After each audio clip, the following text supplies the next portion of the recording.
स्वर्ग पृथ्वी सृष्टिकर्ता वाक्यक मैंने ध्यान करवा।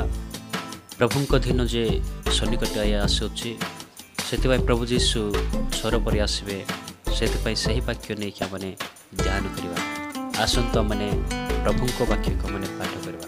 प्रथम तेसलोनिके 5:1-11 पर्यंत मैंने ध्यान सहित शुणा। प्रभु आमको आशीर्वाद कर।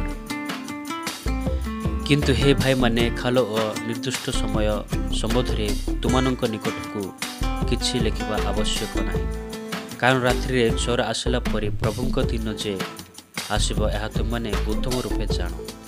जेते बेले लोके शांति और निरापत्ता भले कहूतिबे सेते बेले गर्भजातिर प्रसव वेदना तुल्य हठात सेमानंक विनाश उपस्थित हेबो, आउ से माने कौनसी प्रकार रक्षा पाइबे नाही। किंतु हे भाई माने तुमने अंधकार रे नाह जे से दिन चर परि अनपेक्षा भाव तुमनक निकट उपस्थित हेब, कारण तुमने समस्त आलोक और दिवसर संधान आमने रात्रि की अंधकार संधान नाहु। अतएव आस आमने अणजीवी मानक परि निद्रित न हेउ, मात्र जागृत हो सचेतन रहिबा।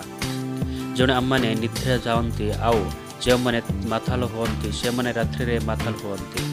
किंतु आसु आमने दिवसर संतान हेबारो विश्वास और प्रेम रूप सुरस्त्राण परिधान करी परित्राण भरोसा रूप शिरस्त्राण मस्तक दे सचेतन रही था। कारण ईश्वर आमनंकु क्रोधर पात्र हेबा निमंते निरूपण न करी बर आमनंकु प्रभु जीशुख्रीष्टଙ୍କ द्वारा परित्राण प्राप्त हेबा निमंते निरूपण करियछंती।